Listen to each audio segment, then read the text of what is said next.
We have covered Imrith, the Doom of the Desert, and Dorgothoth, the Creeping Doom, two amazingly powerful dragons, and today we continue on our quest to cover all of the most powerful dragons, and also the cool ones, of the Forgotten Realms. Dragons are the most formidable and frankly coolest monsters in Dungeons & Dragons. If you are going to be playing D&D, specifically if you are going to be playing in 5e, you oughta know these names. These guys appear in a lot of the 5th edition adventures, a lot of the novels, video games, and more. Dragons are creatures of legend. People know about them. The existence of these flying behemoths is no secret. Today we're going to talk about Arveiturace, also known as Ice Claws. She's fairly unique in that out of all of the dragons of the north, probably the most is known about her by the general populace. People know where she lairs, what her territory is, and what she is capable of. Really, most of what I will be talking about today on this video should be fairly known by most learned people of the Sword Coast. That being said, this video, like all the rest, is about what they don't tell you about her, not what they do tell you, so I will avoid using any spoilers from 5th edition with one caveat. I do have to spoil a very small tidbit about Rise of Tiamat. It's kind of insignificant, really, not a substantial spoiler at all, but I figured that I would mention it. But otherwise, this video should allow you to learn what people would know about her without spoiling anything major from your games. That being said, get ready because Ice Claws over here controls the most territory out of any dragon in the north, and she is arguably one of the most feared. If you were to encounter a dragon in your travels, very likely would be this one, but before we get to it, I want to remind you guys of the most popular PDF that I have made so far. You guys have been loving it. It is What They Don't Tell You About Magic Items. It is a PDF that you can find on my store, mrrhexxart.shop, with all manner of enchantments that you can put on your weapons, armor, or any item that you're carrying. The idea here is that you no longer have to ask your DM, hey, how much does it cost to make a fire sword? Or how much gold is it to buy a scroll of haste? Or a potion of greater healing? Or a +1 longsword? This is information that you should have had from the beginning through the DMG, but you didn't, and now you have it. We have dozens and dozens of enchantments with a respective effect and how much gold it cost for you to obtain them. It is extremely versatile, allowing casters to make their own magical staffs with all kinds of spells on them. You can put all kinds of enchantments on boots, capes, hats, from really cheap stuff to really expensive magic to satisfy any kind of campaign. Plus, on top of that, I also have many of the basic magic items from the Dungeon Master's Guide with their descriptions and their prices, so that you, your friends, or players no longer have to ask you, what does a bag of holding do? Or how much does it cost to buy one? It's all in there. Get this PDF and just give it to your friends, give it to your DM, and just improve your overall D&D experience. Bro, it is so annoying to have a character with like 2,000 gold pieces just sit in there and literally have nothing to spend it on. Like, what am I gonna buy? A simple potion of healing for 50 gold pieces? I already bought my horse, I already bought my plate armor, what else do I need? Get this PDF and see what's available. I took a lot of time to vet the prices and the balance for all of these items using the DMG, adventure modules, and feedback to give you all something that was rewarding, but also, very importantly, balanced. Spell scrolls are actually worth it now. Potions of supreme healing are actually affordable. Check it out at mrrhexxart.shop or go to the link in the description. What they don't tell you about magic items. Now, back to the video. Arveiturace is an ancient white dragon. However, unlike traditional white dragons, she is not particularly dumb. See, most white dragons tend to be fairly animalistic. They are savage, wild, they don't particularly plan ahead whenever they hunt, they are certainly terrible with magic, and they don't quite grow as big as the rest of dragonkind. They also don't live quite as long, so all of these things combined grant white dragons the reputation of being the weakest out of all of the chromatic dragons. However, like I said before, Arveiturace is a bit different. I mentioned this on the video on Imrith, but I do want to mention it again. For a dragon to reach ancient status, they have to be special in some way. It is very difficult for a dragon to live this long, especially on such a highly contested area like Faerun, and just be average. Now, it is particularly ironic that I would mention this on both this video and on Imrith's video because they actually share a lot in how they got so powerful. See, there was once this very powerful wizard named Melthorond Thone, and his lair was the frozen island of Icepeak. Now, unfortunately, we do not know, anything about this person, but what we do know is that he was a very accomplished wizard of 17th level, so he would effectively be able to cast all spells. Now, at some point, he traps Arveiturace, and basically enslaves her to become his steed. Now, the lore says that she despised him, which makes sense since he was basically forcing her to do his bidding using powerful magic that would prevent her from attacking him. However, throughout the years of captivity, it appears that Melthorond treated her like an equal, almost like a friend. He would teach her about the world, about history, would keep her company, and both would raid and pillage in order to collect magic and treasure, an activity that both thoroughly enjoyed. And so, as the centuries went by, Arveiturace grew to become very fond of Melthorond, almost to the point of platonic love. However, all things do eventually come to an end, in this case because regardless of the plenty of life-lengthening potions that Melthorond had been drinking all this time, he would succumb to old age. And you can't really outlive a dragon, even if it is a white dragon, and so at the death of Melthorond, Arveiturace fell into a pit of melancholy and loneliness, and has basically been on this rot up until today. Now, Melthorond, like I said, was a very powerful and very well accomplished wizard. Not to mention, both he and Arveiturace ended up looting so much magic and treasure during their tenure together that Melthorond did not leave her with nothing. While the wizard was still alive, he started enchanting both himself and Arveiturace with a ton of magic. In particular, as the wizard was getting too old to function properly, he would enchant himself with spells that would keep him mounted on the saddle, with spells that would keep some of his bones together so that the snappy turns and twists of flight wouldn't break his now weak body. He would also enchant Arveiturace with spells that would allow her to use some of the magical items that belonged to him, and much more. All these enchantments is effectively what makes Arveiturace so interesting, but also so deadly. Since she was taught so much by Melthorond while he was still alive, Arveiturace grew to become much more intelligent than your typical white dragon, so this already makes her quite formidable, but really is the permanent enchantments that he left behind that makes her without equal, and of those enchantments we will talk about 3. The first enchantment came about as a way for Melthorond to counteract the biggest danger to his reign while he was still alive, and that is, well, as you can imagine, other wizards. He enchanted Arveiturace with a permanent version of the Ring of Spell Turning. This basically gives her advantage on all saving throws against spells, but also grants her a chance at completely deflecting a spell cast upon her back to the caster. This enchantment has caught so many spellcasters unaware who completely underestimated Arveiturace. The second enchantment is, believe it or not, even more impressive. This is the enchantment that he put on her that would allow her to use his magic whenever she wanted. So basically, she was enchanted with unlimited uses of this spell. Awaken from Afar.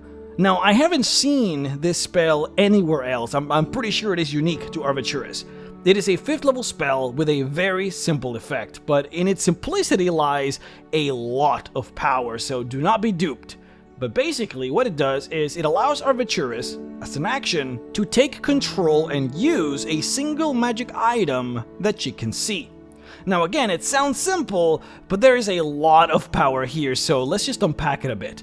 If she sees a wand that is lying about, she can cast this spell in order to activate the wand, then use the wand's power against whoever she wants.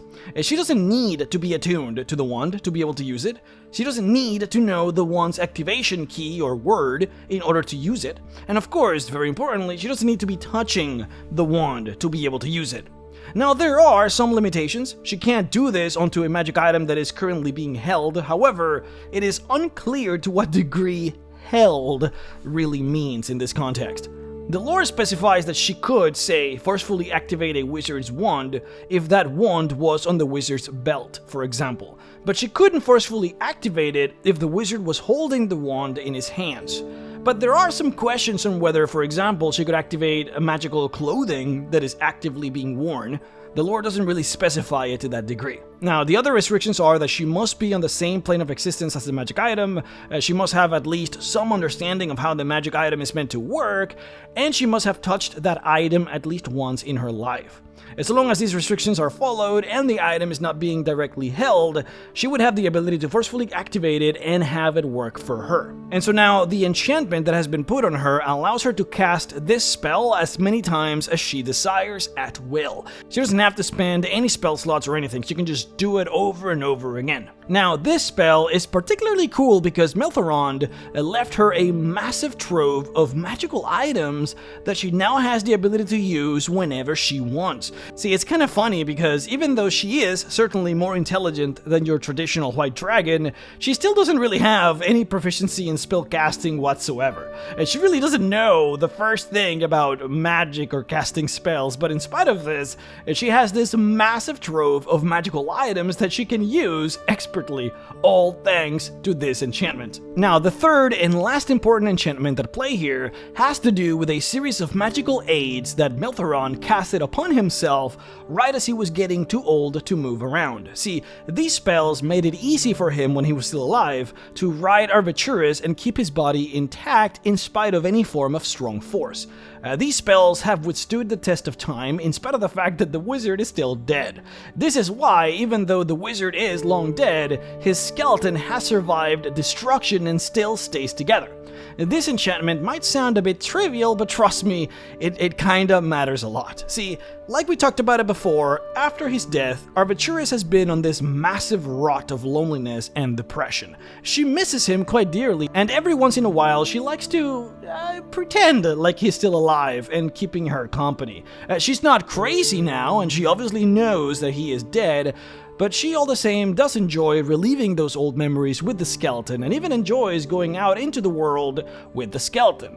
Thanks to the enchantments that Melthorond put on his body on his waning years, the skeleton can be mounted on top of the back of Arveiturace with extreme ease, and the magic keeps the skeleton tight and secured. It also makes it so that the skeleton turns and looks in the same direction that Arveiturace is looking, which is really cool. And so what happens is quite comical, but adds a lot to the mystique of the dragon. Because Arveiturace enjoys going on hunts and flights with the skeleton of her best friend, and she likes to talk to it as if he was still alive, and because he stays mounted and turns to look at what she's looking, and because wands and staffs appear to activate on their own around Arveiturace, specifically wands that sometimes are being held by the skeleton itself, many people, understandably so, see that and believe that there is a lich mounting a badass ancient white dragon, when in reality it's just Arveiturace doing it all herself. But of course that grows the legend and the fear that people have over her.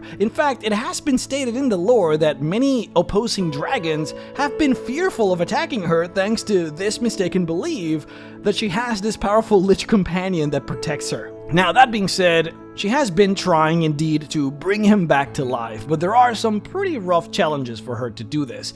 Most notably that Melthorond died of old age. So if you know anything about D&D and resurrection magic, you know that resurrection and old age don't really go well together. Once a person dies of old age, it is basically impossible to bring them back, and so she hasn't been particularly successful. She has been spending most of her time as of late trying to find a powerful wizard who can bring him back, presumably in some kind of undead state, like an actual lich or so, but so far, no dies. Now, it is cool that because she has been actively trying to find someone to help her, and because she finds herself constantly in this perpetual state of loneliness, that she actually tends to be fairly open when it comes to conversing with other people. Of course, as a white dragon, she can be quite savage and brutal, and she will kill people without a second thought if she finds herself hungry. However, those that have survived an interaction with her did so because they showed a willingness to speak with her. There are many stories of sailors who traded their lives for basically their time,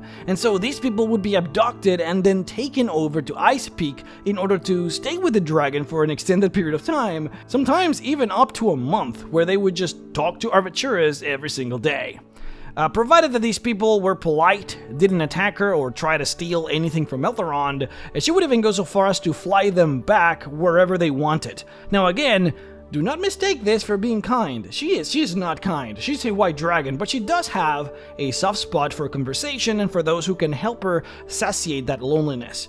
This factor has actually created some very interesting relationships and activities in her life. One notable one is with Arveiturace. So here is a simple map of a couple of really powerful dragons and their lairs. Of course, you can tell that one of, if not the biggest area here, is governed by Arveiturace herself. Her lair starts here by Ice Peak and then basically follows the coast all the way down to Lantan, just north of Chult. Now, do keep these routes here with a pinch of salt when it comes to Arveiturace though, because she kinda roams almost wherever she wants within this area. She's a fairly roamy dragon. The reason her territory is so vast is because as a white dragon, she can be savage and wild when it comes to encounters. Most dragons of her age take things very slowly. They plan ahead, they build armies, they build strategies, all this before they challenge another mighty dragon. Arveiturace, even though she does enjoy preparing for a while, she has that innate white dragonness to her, that instinct of just going berserk and to go for the kill. So most dragons don't mess with her because, to be fair, it is kinda scary to push a white dragon of this power. Now, you will notice that her territory is like very far from her actual lair, whereas her lair is very close to another white dragon's lair, Arveiturace. So, two things. One is she's not really a land dragon per se, like that's not really where she's at her best when it comes to combat, but also where she likes to be. Arveiturace is at her best when she's flying on the windy coasts of the Sword Coast. The lore says that no living being in Faerun knows the seas and the winds of the Sword Coast as well as her, as she uses those winds, the weather, and the waves to her advantage when fighting other dragons, ships, or spellcasters. In fact, the reason that she is called Ice Claws is because she has this tendency to just swing by a ship, snatch a person, and then just leave. Just like a quick drive-through for a snack. So when I say that people fear her or know of her, I am basically talking about sailors. If Imrith was the doom of the desert, then Arveiturace is the doom of the seas, and her targets are almost exclusively ships that sail around these waters. Now, this white dragon over here, Arveiturace, is her mate, is who she bangs, though mostly because he talks to her when she is lonely, so both get something out of it. So from her perspective, he is someone that she can trust, someone who doesn't appear to be particularly interested in her territory, because yeah, Arveiturace doesn't really fly south, like at all, and it is someone who will give her children and who will speak with her when she needs it. Now, from his perspective, she doesn't appear to have any inclination to take his territory at all. It is someone who he can mate whenever he wants to, and, well, Arveiturace is a member of the Cult of the Dragon. A very ardent member, I should say. At least, now that the Cult of the Dragon has shifted more towards a veneration of Tiamat. Arveiturace is a big follower of Tiamat, and he's basically trying to convert Arveiturace into also following Tiamat, so that's why he maintains a healthy and good relationship with Arveiturace. Now, this is the slight spoiler for the Rise of Tiamat 5th edition adventure. Arveiturace actually dies in that adventure, and so what happens is Arveiturace effectively takes over his territory upon death. So on top of all of this territory that you see here, Arveiturace also now governs the entirety of the Ragged Glacier, all of the Sea of Moving Ice, and of course, all of Icewind Dale. So nowadays, when it comes to ancient white dragons, Arveiturace is basically queen. Now, as far as relationships with other powerful creatures go, she has a very interesting relationship with Laeral Silverhand, the current Open Lord of Waterdeep. Quote, "Over the years, she has developed a relationship of mutual respect with Laeral, the Lady Mage of Waterdeep, and with the seafarer and shipwright Old Alden of Mintarn.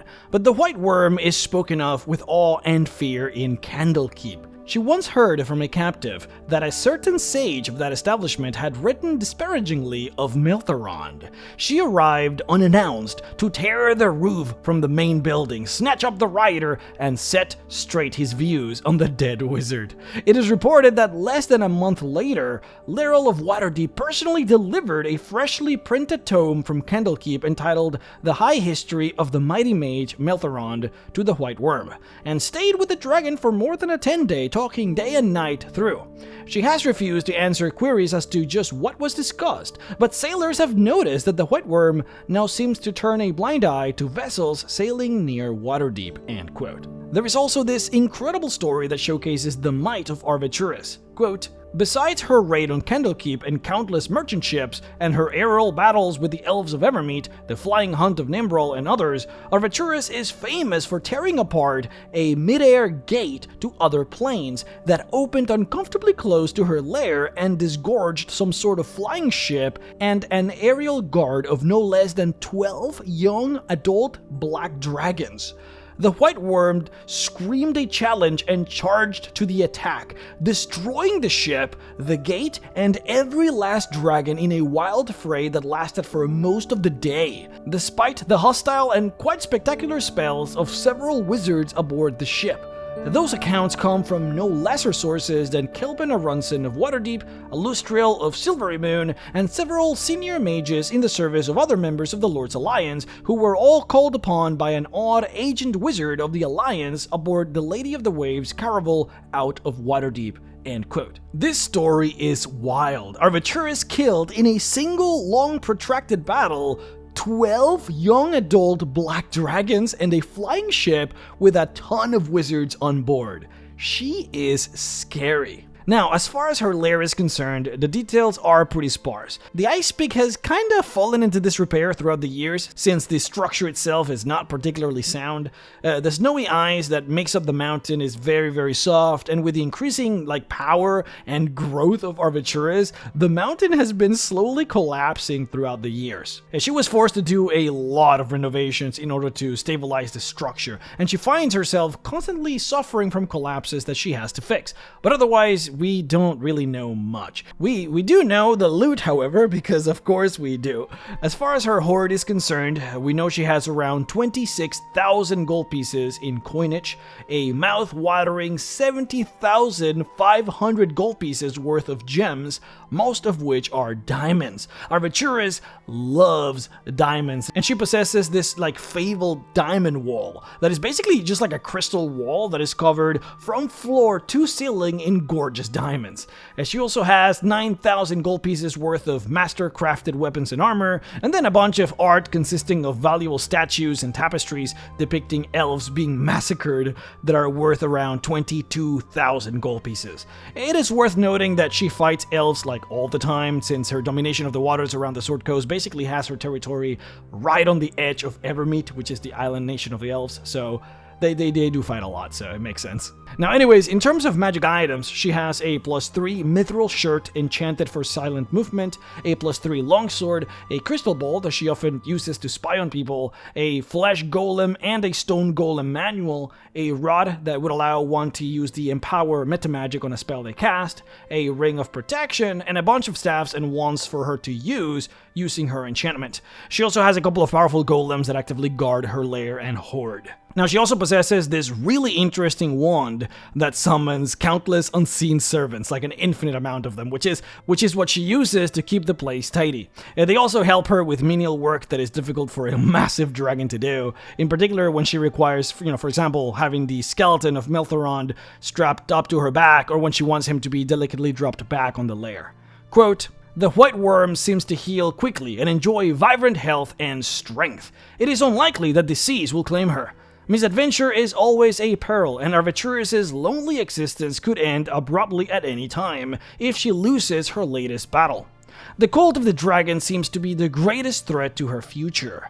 In addition, there are constant mutterings in Evermeet about ways to eliminate her, and young, ambitious elves may just mount a successful attempt one of these days. On the other hand, Arveiturace could become the scourge of the Sword Coast, invigorated anew if someone returned Melthorond Thone to life or unlife. She could also, if Thone regained control over her and desired it so, become a messenger and a potent controlled fighting force of much less danger to civilized folk than she is at present. In this potential, she is unique among currently powerful dragons of the north. For the nuns, Arveiturace's sad life remains an inspiration to minstrels up and down the Sword Coast, and the bane of all sailors. The White Worm came calling. has recently become a popular euphemism for the death of a sailor, whatever the cause, end quote. If you're interested in Arveiturace, give her a call. She's actually one of the few, big ancient dragons that might actually show up to a meeting if you were to, say, cast a sending spell to her in order to summon her. She gets very lonely at times, and she is constantly seeking for either someone to restore Meltheron to life, or someone that might be able to replace him, so give it a shot. Thank you guys so much for watching. Please do consider checking out the store, mrrex.shop. I have tons of really cool PDFs in there that will improve your D&D experience dramatically, including what they don't tell you about magic items, which, more so than any other PDF I have made, it is the one my own players swear by the most. D&D is an RPG, and a lot of what we do is, questing, where its main reward can be, if not story progression, it is treasure. But the game doesn't really have much to spend treasure on. It is very easy to just sit there with a lot of gold and have nothing to do with it, and that just plain sucks. It's so nice to know exactly how much sending stones cost, or how much gold it would be to get a +1 shield, and that is useful for both players and DMs, because DMs are oftentimes forced to just invent prices or complicate themselves with magic shops where they have to make everything up on the spot, and that can be really tedious. So get it, check it out, I promise you it's really good. We also have our monster classes 3, where we have the vampire, the treant, and the familiar character classes. These function as both your race and your class, and it is designed, as the name implies, for you to be able to play monstrous creatures and gain their abilities as you level up, all the 20 levels we have for them.